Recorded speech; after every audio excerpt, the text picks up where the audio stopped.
I have the easiest job in the room, actually, I think in the entire conclave, because I've been asked to introduce and be in conversation with three people who really need no introduction, so I'm not going to take too much of your time and get right to it.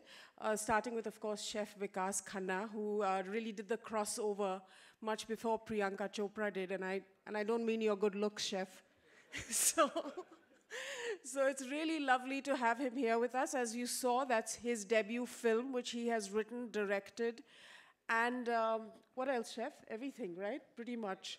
I think his heart is in it as of now, but we're going to be talking about food today, and I hope he'll talk a little bit about his new journey into the world of cinema as well. So, Chef, over to you. Hi, good morning, everyone. It's very early, actually, we know that. But thank you so much for being here, and thank you for inviting me. This is amazing. A few years ago, we didn't even talk about that one of India's biggest exports is actually our cuisine. We talked so much about yoga and Bollywood, and many times it was just missed out.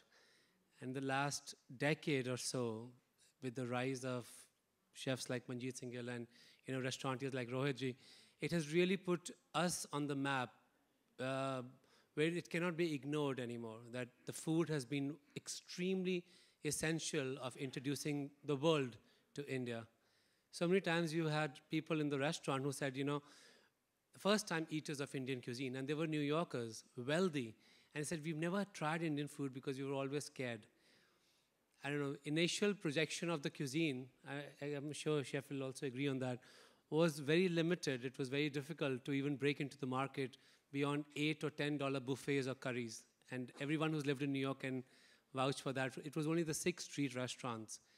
And I'm really glad with the power which, as India, as the soft power of the country, we've paid a lot of attention to food now. There have been forums and there have been discussions and events and about the creativity of Indian food. And not just the creativity, just the acceptance of the cuisine beyond chicken tikka masala has been just phenomenal. And I'm really glad to be part of a small molecule, a part of this transition of getting Indian food to the US. We saw in London, it was still extremely acceptable.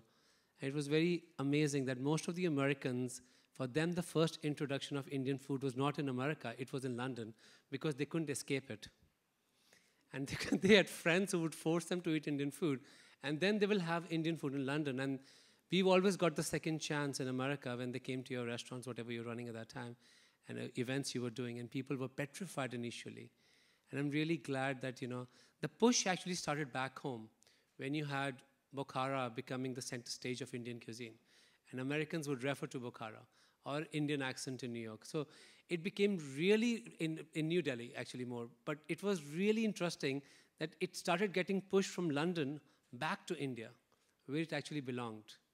Of course, we know that the British had a big influence of Indian cuisine taking abroad, but that was very small as the big tsunami which came when Americans started coming more to India and they started writing, or the journalists, or the food trails which began in India. And I'm really proud of that because that was really touching back home. And I'm really proud of that, and it really gets you very emotional that sometimes it's the Indian food which gets them an entry into your culture, traditions, celebration of the country. Thank you.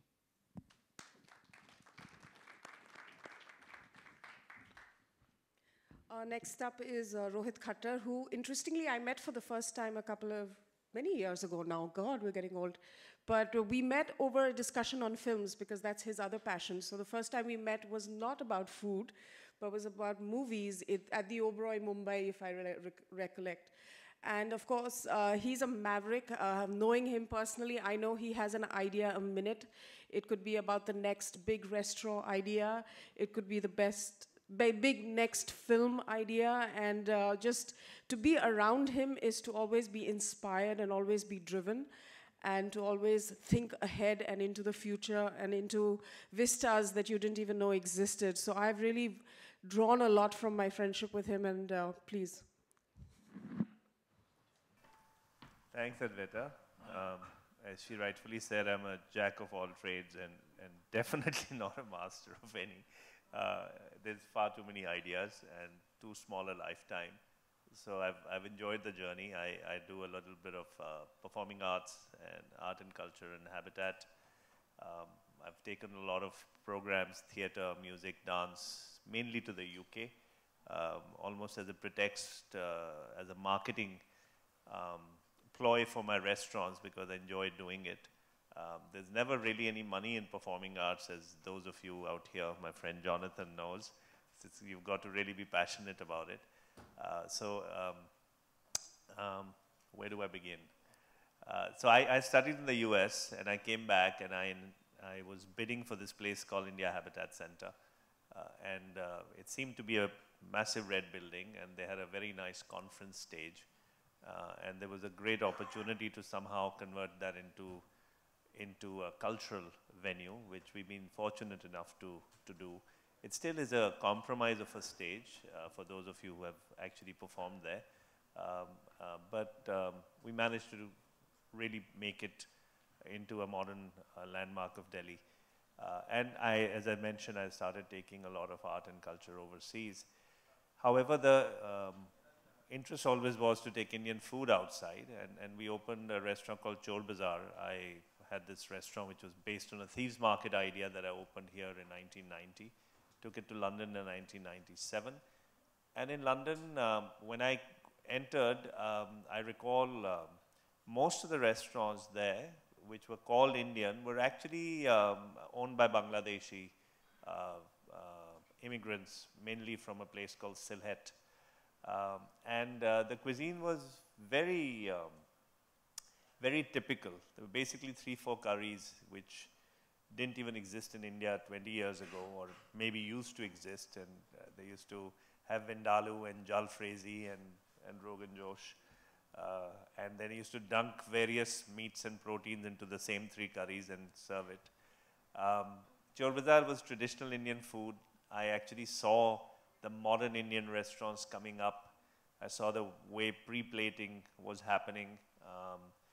And I was quite jealous. So when I got an opportunity to get a very cute little place called the Manor Hotel, I wanted to do a modern Indian restaurant. And we created Indian Accent, which has done quite well. And it was fun taking it also to New York and to London, both of places where it's really been appreciated. I think India has such a massive opportunity in the area of cuisine. If you look at Japan was probably a foe of the US for 30 years. Japanese cuisine had found no favor in America. And today you can't go anywhere without seeing sushi. It's probably, it's put Japan on the world map across the world. I think Indian food's time has come. I now go to restaurants in the UK especially, which are very cool, where there are queues of people. Casual dining restaurants have been accepted. Chefs like Vikas have crossed new frontiers overseas. So I think our time has come. She mentioned films. I have always enjoyed films. Who doesn't in India? I mean, that's the 2 things we all talk about is food and films. But I've been fortunate enough to be able to get into the film business. One of the things that we did was we set up an international sales agency because we realized that independent Indian films were just not working. And that's been something which has been very, very close to my heart because we managed to actually take Indian film. There was a small little film, I don't even know whether you saw it, called Mukti Bhavan. We didn't make it, but we took it to about 50 countries and it's called Hotel Salvation overseas. So I'm delighted to see that Vikas is in the film business also because that's, no, but I was surprised. I mean, I had no idea when I saw that teaser. There's a huge role for Indian cinema, Indian culture, Indian cuisine to play overseas, and I congratulate Hari and everybody for bringing this forum together. Thanks so much.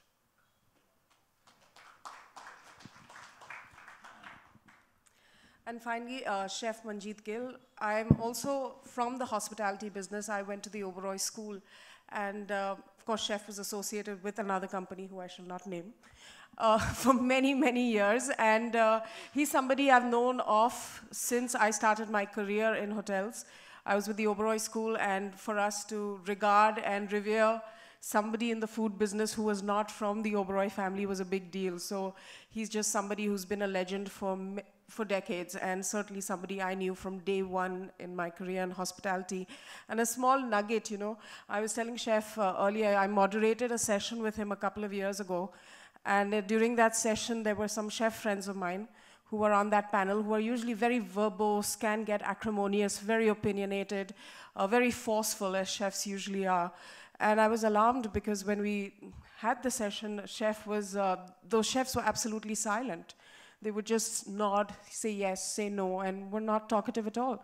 So post the session, I asked them, I said, why? You know, why were you so quiet? And they said, come on, Chef Manjit Gill was there.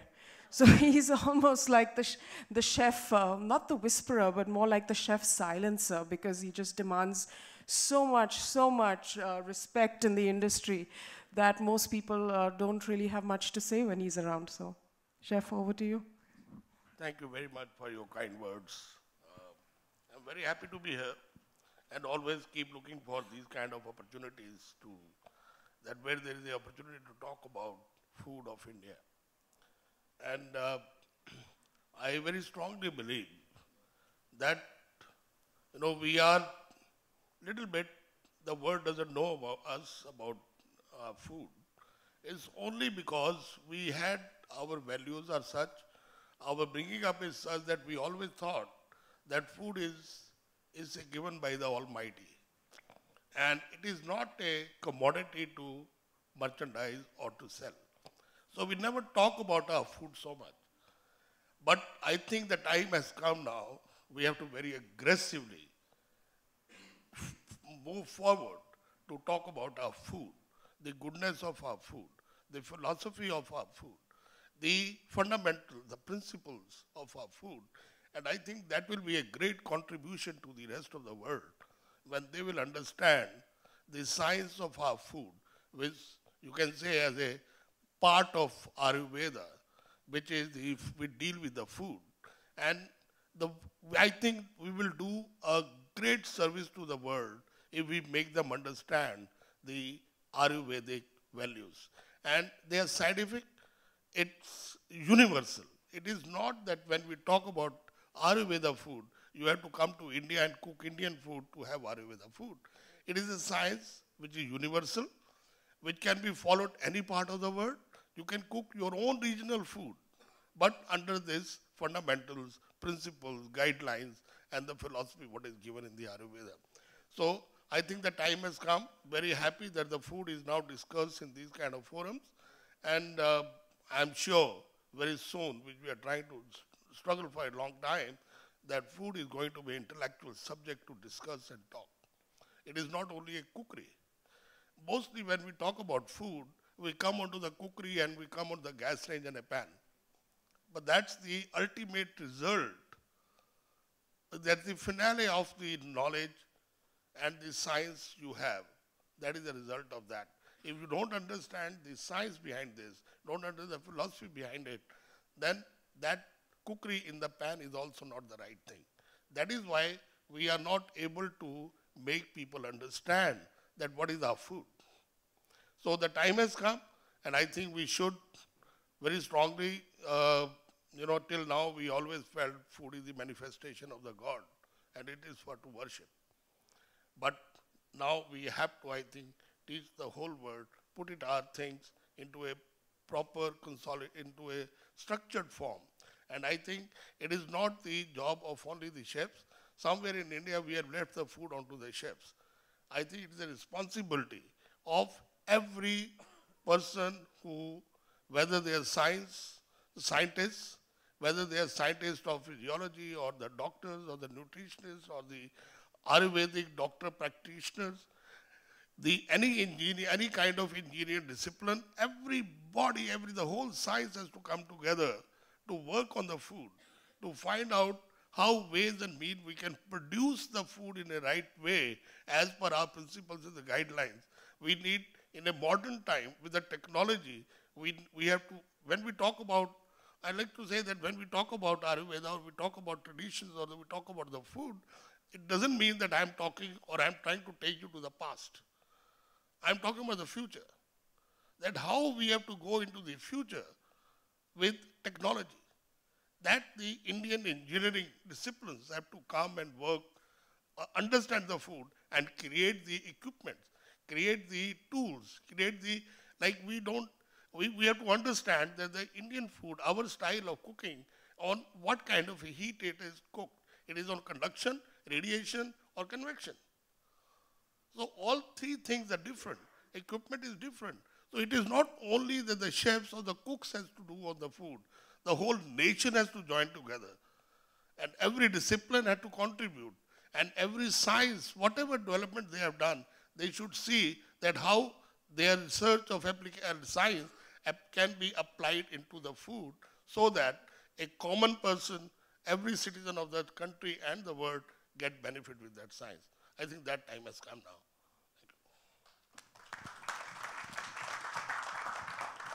Thank you. Just to throw this open very quickly, when we speak about cuisine and soft power, now all three of you, the one similarity that I have noted is that you're all high cuisine. But when we talk of soft power and we say the United States, then we think of McDonald's. So now I know that's very different, I could tell from Chef Vikas's expression, that's very different from your food philosophy, but that's what works, doesn't it? So how do you think that you would personally navigate that? You know, initially I used to be not offended. I did not understand that you had the power to be offended also. I figured out that stereotyping is not that bad. Stereotyping is the first introduction. When Italians came to America or Irish came to America, they were extremely stereotyped. Their cuisine, their culture, how they talk, how they behave, how they live, how they celebrate anything, everything was stereotyped. So you're talking about that stereotyping means that they are entering the culture. Stereotyping is also, I know there's a negative connotation attached to stereotyping, and which is also one more thing with me was that, I did not speak English when I went to America. So first thing was that, it was very difficult to get a job. If you did a job, even in France when I was cooking, many chefs would tell me not to touch the pan. And in America, you worked through this.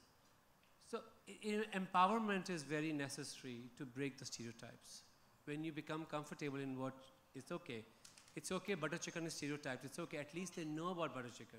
How many other countries we can pinpoint on the map and say, what is the dish popular from there? It's becoming, like Thai chefs struggle the same thing. I know Japanese did, but right now the Thai cuisine is coming up so fast in America. It's unbelievable. And the chefs are becoming extremely creative because they're breaking stereotypes.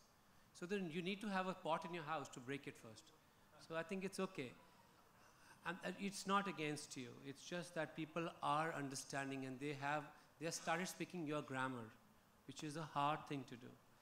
McDonald's is not America.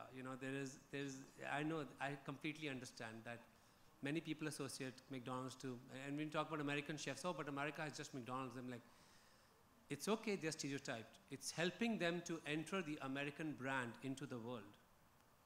So soon it will happen that, I understand what you said, everybody's about fine dining. We've all risen from casual dining, all of us. All of us risen from casual dining. I remember people used to, once I had to set a benchmark, about stereotyping breaking there, I sold a meal for $38,000 per person. $38,000 per person, one meal. And it was a fundraiser, and I said, I'm going to put a benchmark on this. This is the exact amount what you can donate to any representative of a presidential nominee. So I said, let's put that thing. It takes time. It really takes time. And you cannot just say that overnight the things are going to change. It's going to be, maybe we don't have an dent in the global market. Maybe the next generation helps to understand what we were trying to do and they penetrate the market. Maybe the generation after them penetrates the market as a mainstream as what has happened. People have been struggling for years to get into markets. And it's fantastic that today we have a full room talking about India's soft power. We're already winning, actually. At least for me. What about you, Rohit? I mean, you debuted after London, and of course, Indian accent is legend in India, in New York. What was that experience like for you? I think you finished a year now. We've actually finished over, almost going to be our third year. So it's been very, very gratifying.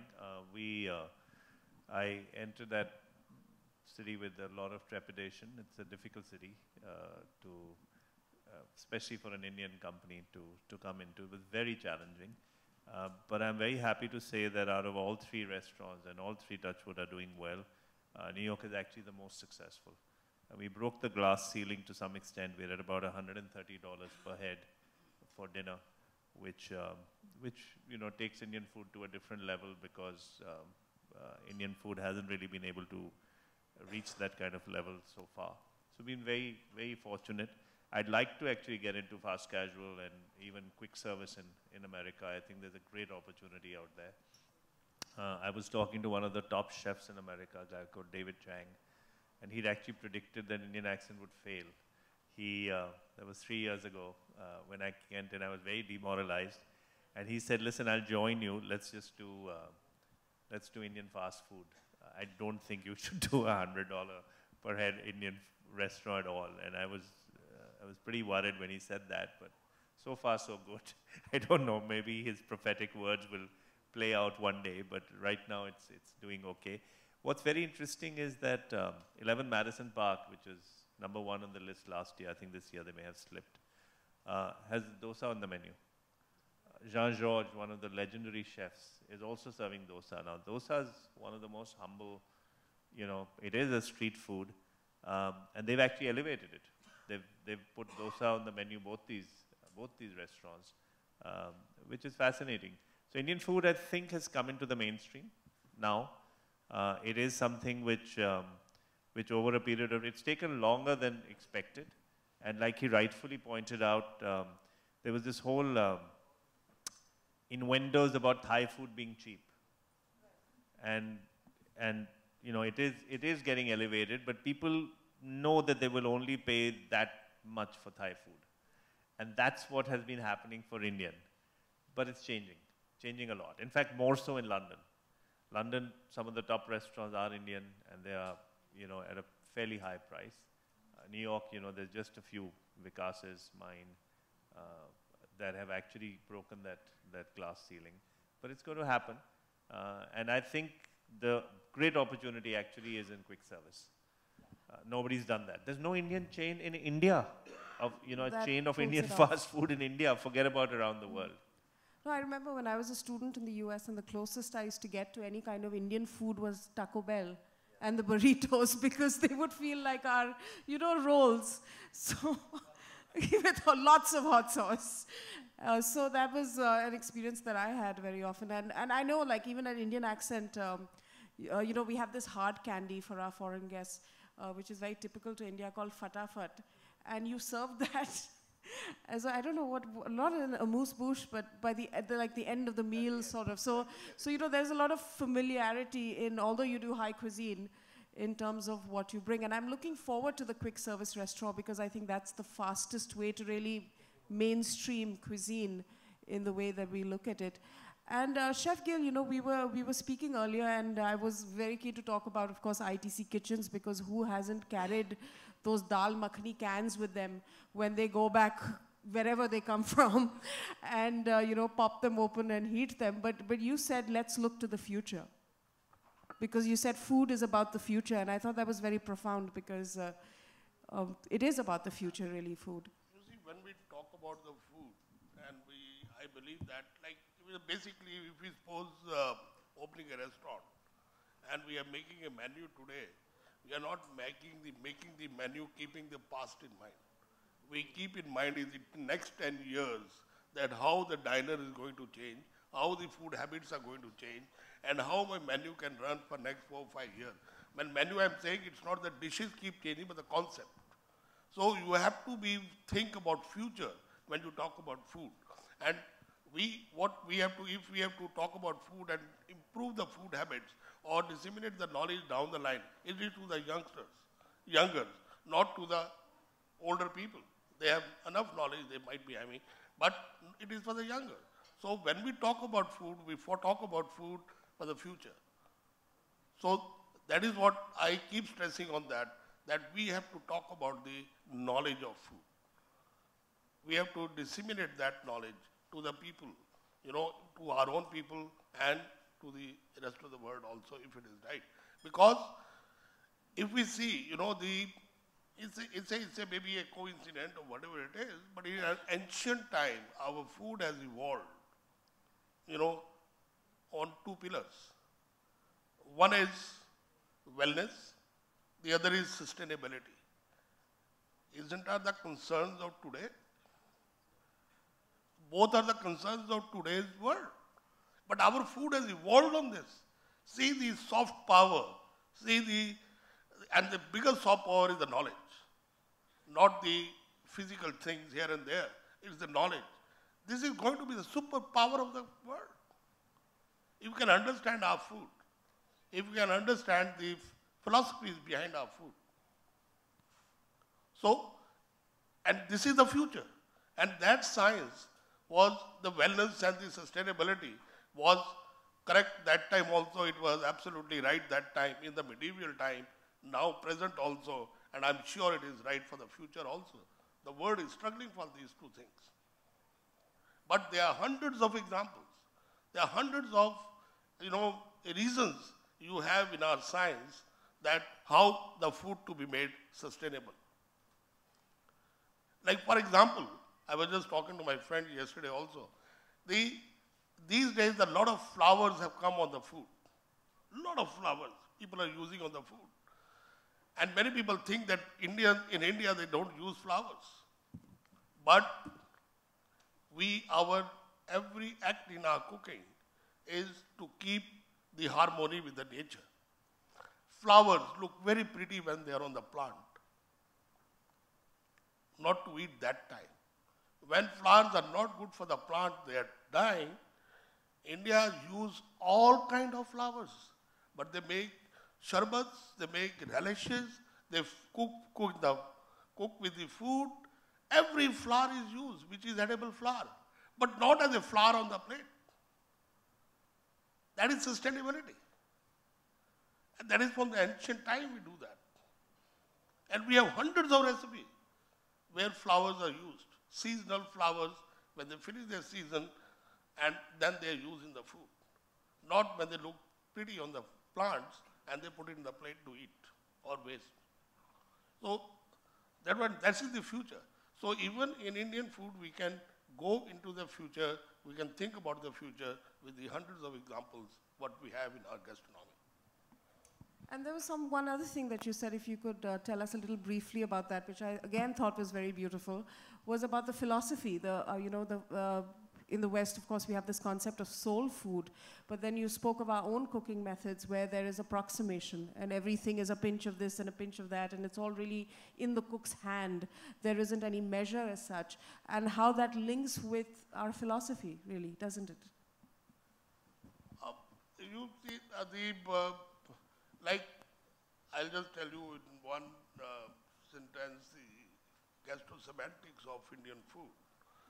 And it's written, in our books, that our food is deeply grounded with 5 elements of the nature, 5 senses, 3 humors, 3 strands are the Rasic, Sattvic, Tamasic, we all know. Humors are Vata, Kapha, Pitta. 6 savors. It's a great science of 6 savors we have. And 9 feelings. That's our food. When the food falls in this gastrosemantic, it give happiness to everyone. And in our gastronomy, there's so much to, see, and to learn. Like, in our gastronomy, the textures are defined, not hard, soft, very soft, or liquid. No. They are defined that the food is consumed with the various ways in the body. That is, you masticate the food, is a different texture. You drink the food, is a different texture. You swallow the food, is a different texture. You suck the food is a different texture. You lick the food is a different texture. It is very important to experience all these textures in a meal.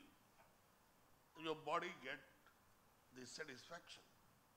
Your brain gets satisfaction, and happiness comes in the food, in the mind and the food in your body, and digestion is much better. So it's a great, there are a lot of things which in our food we can discuss and we have, which we should apply into our daily regular food to make it much better. Thank you, Chef. And now to you, Chef Vikas. You know, a little bit controversial, but we saw what happened with, you don't know why died. You didn't expect this one, did you? Okay. No, but we saw recently what happened with Chef Atul Kochar and his comments on Twitter and the sort of backlash and then subsequently the restaurant deal that didn't come through. Now, as a chef who is very much in the public eye, you know, a lot of media interaction, certainly a celebrity chef, and also an ambassador in many ways, you know, unofficial ambassadors, people like you are. What are the issues that you face, you know, navigating, of course, the cultural differences, as well as, you know, sometimes these very, in these outrage-ridden times, social media presence, commentary, all of those kind of situations. How do you balance the two? Because you represent Indian food, you also represent yourself, and there's just such a high level of accountability and outrage today. You know, Indian food, when we talk about, it's actually our greatest strength because it's the real form of secularism and democracy. It is very difficult to remove any layer of the society from the food which is on the plate. It's such an amalgamation of all the dynasties which have been here and all the people which have represented or been in our country. From the basic cuisine, what we eat, to the layers of food which have been coming with the immigrants to this country. It is very difficult to remove yourself from any layer. This is the block of that cards which will fall down if you try to remove anyone from this. And that's the basic fabric of India. This is the India we absolutely love. Where, you know, just a few weeks back, I had written a post which we got a call from some of the most powerful person who controls the planet's social media said, this was your greatest post till now. I said that, you know, I was born in a Hindu family. I was raised in a Sikh temple at the community kitchens. I was saved by a Muslim family when there were riots in this country. My first teacher was actually an Indian Jew. I was sheltered in rescue missions which were run by Mother Teresa's. We've all eaten there. I said, I was in the Jain temples and Parsis were actually one of the first employers I had. So we're just saying that it is impossible for us to say that I'm singular in this country when your real true self is very plural. Our basic fabric is, and that person commented, he is of Jewish heritage, who did not know that how much research I'd done in Jewish Indian food and community and the cultures, which is a very small community, but it is still significant because India is the only country in the world where we have, touch wood, we have no riots, there have been no discrimination or anti-Semitism in this country ever in our history, which is the true fabric of India. And for someone to comment like that, it was little like, especially food. We have no idea who was raising this food or who was owning the farms or the people who actually, like, you know, collected that grain or what was their religion or their faith. And, you know, being born and raised in Amritsar, which is my hometown, and my first experience of food was actually the greatest gift my grandmother gave me was Golden Temple in Amritsar. And we're the community kitchen of the Sikhs. They have no discrimination. There's no question asked where you come from, how rich you are, how poor you are. You're just made to sit on the ground. And that was actually my first documentary, which was shown at almost most of the Ivy League colleges in America. And they invited me to speak at Oxford, Buckingham Palace. At the White House, they screened the documentary, which talked about that Indian food is one of the greatest representation of pluralism. If you want to study India, the first thing is that our food is not just about the taste, it's the sources, it's the how it has combined together and become enriched through all these centuries. I genuinely feel that Atul Kochhar wasn't really thinking. It gets hot in the kitchen. He saw a tweet. I mean, I haven't spoken to him after that. It's kind of odd to... People after my life to comment. I didn't even read about that. Yeah, so I immediately called up Manish, our chef, who also has hundreds of thousands of followers. I said, Manish, you just read about what Atul did. He said, sir, I'd never comment on anything other than my own food. So I said, be careful, because sometimes you get carried away. So I feel sorry. I'm not sure, what his reason was, and he has apologized. And I think he's lost a lot. He lost a lot of his restaurants. It just shows the risk. It just shows what a double-edged sword social media can be. It's a fantastic boon, and yet you've got to be very careful. I'm lucky. I can barely handle my own 300 emails a day, so I'm not on Twitter. I'm not on Facebook. Don't intend to be ever. But one has to be careful, I guess. Again, I'd like to just, I have no idea why he did it. I think he's paid pretty dearly for it. And one just has to be careful and not comment on other people, and definitely not on religion, ever. Should we open this up to the audience in case, Mr. Sinha? That was quick.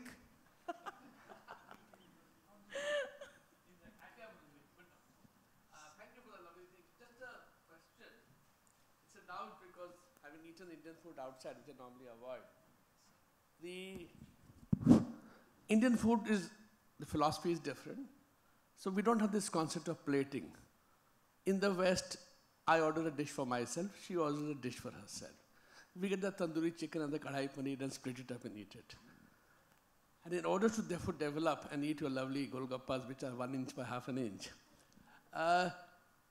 chefs have used a lot of creativity, have also been influenced by, molecular, etc., etc. But somehow in the creativity process, do you think you lose out on the identity, in the sense that if you're marketing Indian food, or Japanese food, or Thai food, there has to be an element of uniqueness to it. But when you get a piece of meat on your plate, and it's smoldering, lots of dry ice, why is it different from anything else? Yeah, no, you're absolutely right. I guess if you're doing an authentic dish, you should stay true to it and do it authentically. But chefs are artists, so they are completely, it's entirely their canvas. So if a person wants to experiment and wants to put in Indian flavors, but plate it in a Western way, it's really up to him, and it's up to the guest to then say, I don't like it. I remember, again, with great repetition, I think it was March 2009, is when we created Indian Accent, and I was petrified that people would say this is fusion. Not that there's anything wrong in fusion, but we thought we were creating a new vocabulary of Indian food. And Chef Manish and I, and we traveled around the world, and we wanted the flavors to be Indian. But actually we wanted to pre-plate it. And pre-plating, we didn't invent it. There were people doing it across the world already. But the idea was to make it more accessible. And not only foreigners, but if you look at Indian Accent, I think almost over 50% of the people who come in are below 30. So I think the younger Indian is actually enjoying this modern interpretation of Indian food, because they've grown up having the same curries, the same, family sharing style, and they're finding it slightly more innovative and more accessible. And we get a lot of, almost, again, a majority of the tables have one Indian, one foreigner. So they're actually bringing in their foreign friends and saying, okay, this is the way Indian food is developing right now. So to each his own, as I said, let chefs decide. It's also depending on the people who are running it, and the models and the resources and the restrictions. But I totally agree. I was very, very surprised. I had the shrimp roll and I was like, holy God. And they had planned it out of shelling it out at the right time, it had the right temperature, and I was surprised, I was very pleasantly surprised. You know, it takes a first step, and you know, when talking about West Village and all those places, it's still very price sensitive. These are still, and I think what they are doing is making a good equation or making a ground. I'm sure within the next time we sit together in this panel, if you do, there will be someone who's broken this code of quick service in America. Because when you're looking at Chipotle, if you're looking at, you know, I'm not saying it as a great reference because what's happening now, but if you look at Chipotle, what happened to it, they actually broke down the Mexican cuisine or some of the parts of Latin, you know, it's always a problem saying what is the origin. But they have done it, they had done it pretty well as a model, and it actually applies a lot to Indian cuisine like that. We have a lot of similarities with that cuisine, but the way they broke it down was fantastic. I think somebody had to put down the model, and then they need to have a muscle to pull it off. If they haven't expanded, it's like somebody big is not paying attention. McDonald's paid attention to Chipotle. And you know, I was studying at NYU that time, and we had to do a report on Chipotle, and I did not know what Chipotle was. And they said, you know, this is going to get acquired by Wall Street, by somebody, big hedge fund. And I'm like, really? Like, it's just like a buffet. But they had this whole illusion of creating fresh, something is going on in the back. You know. It will take time, it will get attention, and somebody's going to buy it, I know that. They're moving in the right direction, absolutely. Actually, you know, you're so right, Jonathan. I remember eating at the Kati Roll company that you mentioned maybe 15 years ago.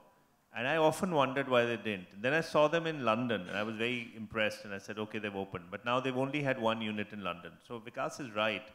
If you have the financial muscle and you actually put in that money, it's like what happened to Shake Shack. You know, I mean, burgers are burgers are burgers. Now he opens 14 Shake Shacks and gets $1 billion valuation. So it requires the financial muscle and probably the restaurating expertise to be able to expand. But the time has come. Somebody's going to do it. So that's what I'm saying. You know, the technology has to come in. People have to understand our basic food.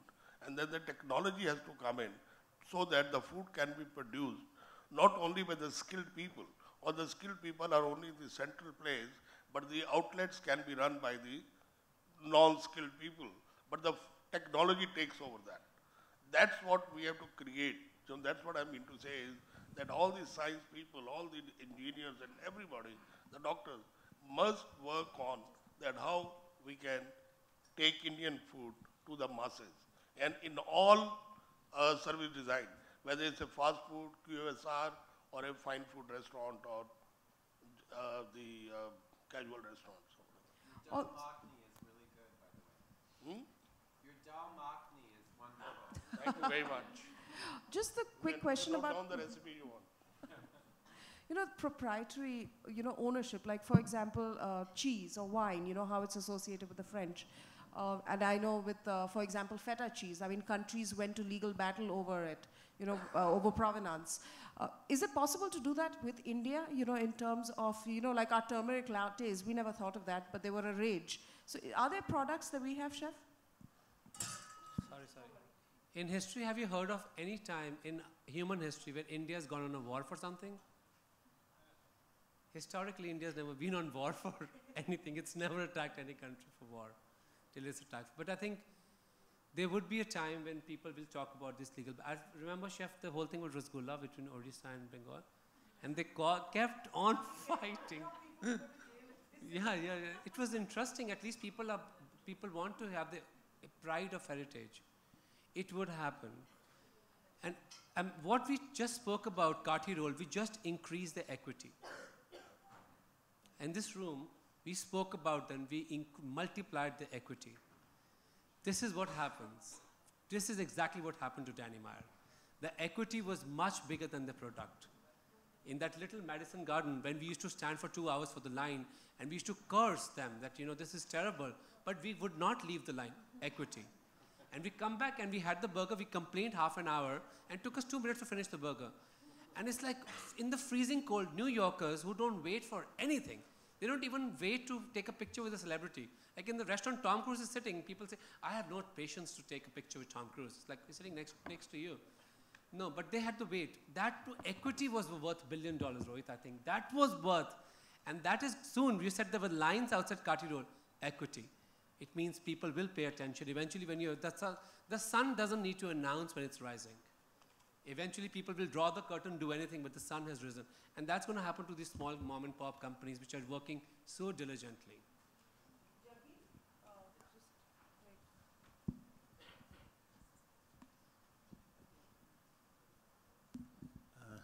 Just two low dining questions for Chef Gill. Why is it that airline food is universally atrocious? One. Second thing, related question. Why is it that no airline ever gets, especially outside India, gets the meaning of the word vegetarian?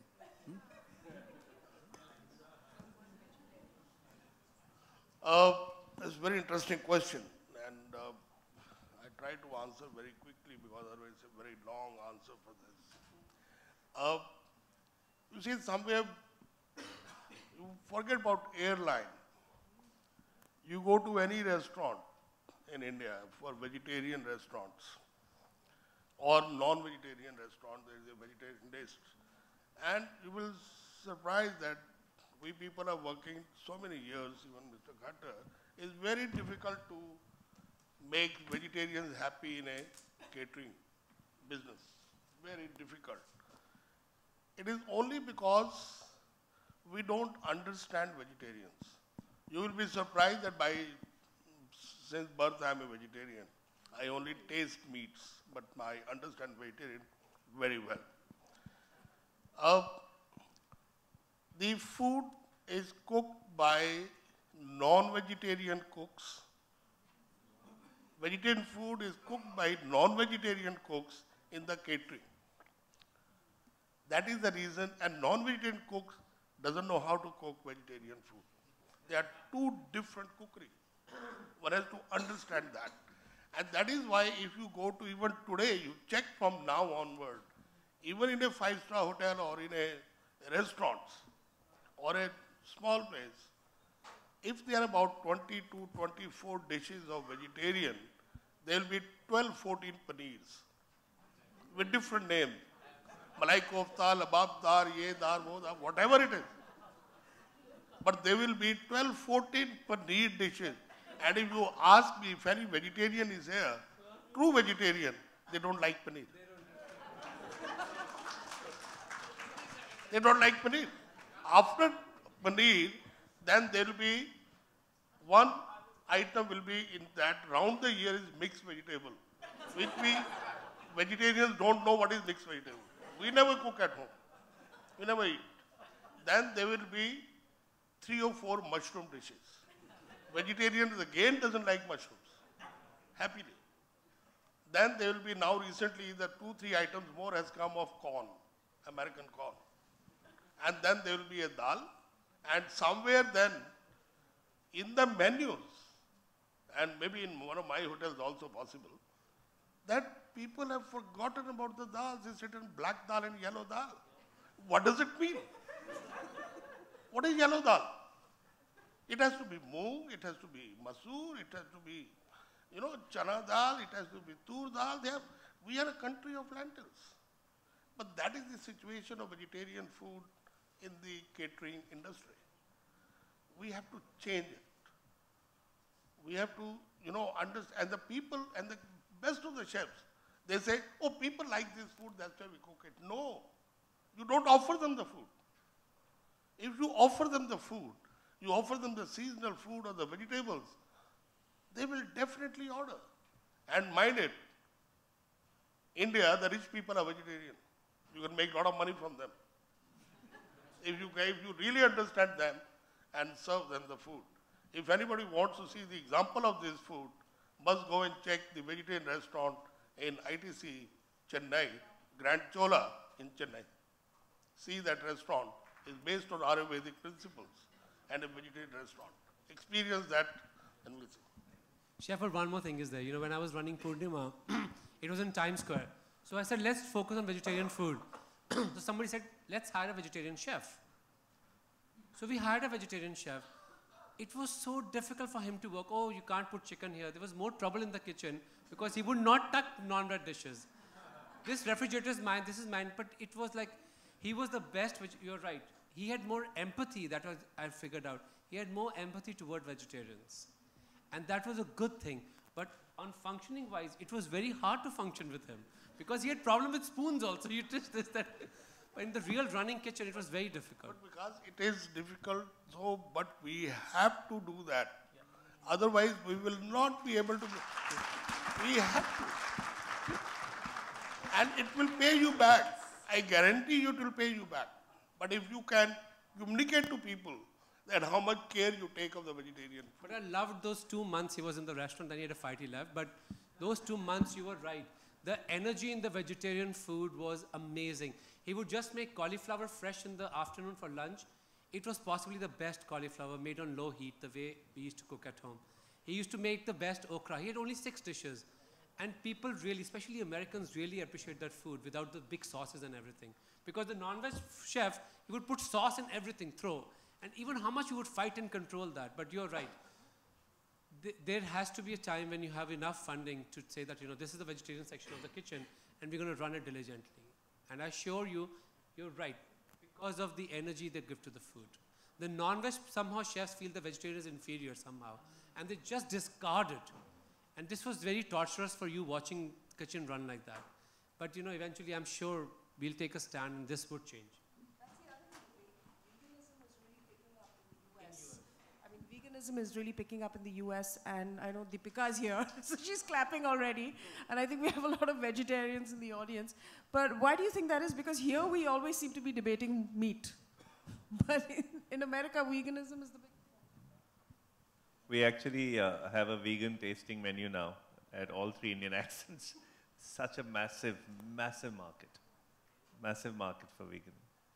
So I guess it's this health kick, and it's here to stay. It began maybe more as from a point of view of health, but now it's become a lifestyle choice.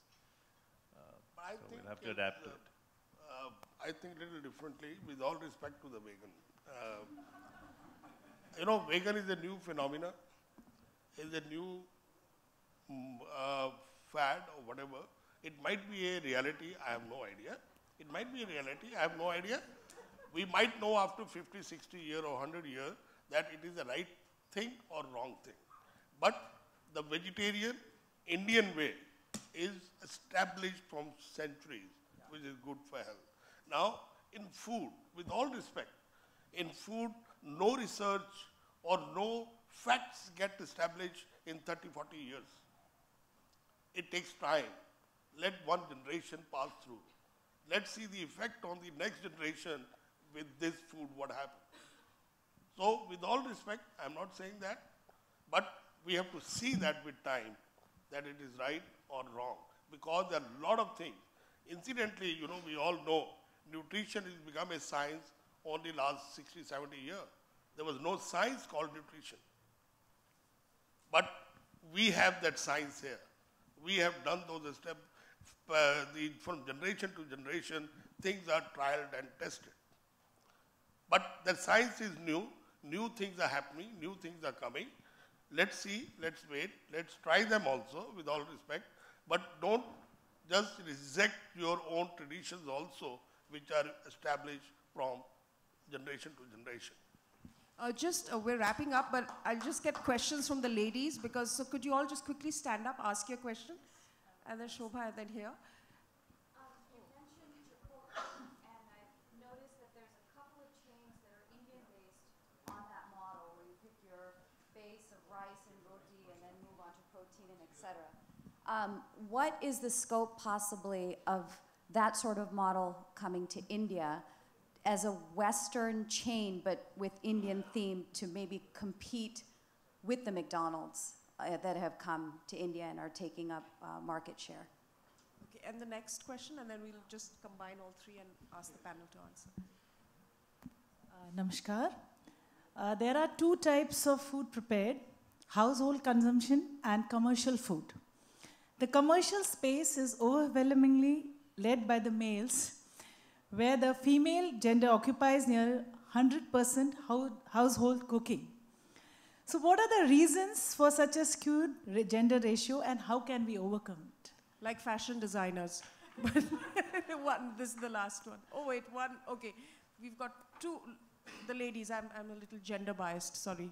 So we've got to get their questions. Oh my God, one more lady. Mine's really just quickly a way of acknowledging how food and gastrodiplomacy go hand in hand with soft power. And one of it is there are models in Los Angeles which merge fusions, whether it's Kogi trucks, Korean, Mexican, or close to USC, Indian and Mexican. Chicken tikka masala burritos, so that. But it's teaching your local economy how to cook your food and then tell the story. So these are being done by a lot of Latino immigrant populations who are learning your history, your philosophy, your cuisine, your memories through food. And then it spreads throughout the city. And I'm sure that can be done elsewhere and globally.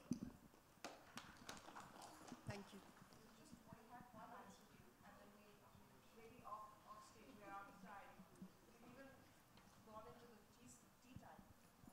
Maybe I'll take your answer first. So, so for women, we as restaurateurs, we crave having women chefs in the kitchen. It's actually very grueling long hours. And I'm not saying this in a bad way, in a sexist way. What happens is, and I've seen this happen, and I've actually counseled their parents, and that's why it's really our generation who has to be more, parents get very nervous about their daughters working 14, 18 hours. And sadly, that's what's happening. We're working, this year actually, I've put even more emphasis. We employ over 1,000 people on work-life balance, because whether you like it or not, old school kitchens and chefs demand the hours, they demand the timing. And that becomes very, very strenuous, more so for the parents of young girls, especially girls when they get married and then they've got other things to do in terms of kids. So unfortunately, I'm a firm believer that women make far better chefs, far better. I just wish we would encourage them more to be in the kitchen. Chipotle lookalikes in India, yes, the time has come. Somebody's got to do it. It's not too difficult at all. So, I mean, we've also flirted with the idea, but haven't really put it into practice yet. But it's going to happen very soon. Thank you so much. Chula, where is it open here? Oh, okay. There's also one in DC called Marzi. I saw that. There was also Chipotle lookalike, but I haven't seen Chula. Indic Kitchen, yeah, of course. Yeah, that's right. Yeah, even Indic and Indic Kitchen and Indic. Yes. Thank I tell you you about so the women in the kitchen. You know, there are a lot of jobs in the kitchen. The kitchen has multiple jobs, you know. And in the kitchen, there are a lot of jobs which a woman can do the finest way and good quality and consistent. And I can tell you, women keep the good discipline in the kitchen also. That's one. And as from my early days also, always preferred women in the kitchen as much as possible. I can just tell you the incident. We went to the Pusa Institute for the recruitment, and the training manager said, all the people who want to join the kitchen come on this side, and the others on this side, because the interview and the test was different. There was one girl, the Rashmi, I still remember her name, Rashmi Bhagat, Rashmi Jingan, she came on this side. I asked her, are you serious? You want to join kitchen? She said, yes. I said, go home. Your appointment letter will reach home. So it's not that we don't encourage, but Mr. Khattar is right. They are not able to sometimes carry on. But the executive chef, senior executive chef of ITC, Bore is a woman. And we have another executive chef. My daughter is a chef. So there are a lot of women in the chef, as a chef. And more I'm encouraged. And just in... Yes. So we could take that offline, but thank you so very much. And just to add, we just had the first female Indian Michelin star chef out of Bangkok. So it's been a proud year for 2018 for women chefs. So thank you so much, everyone.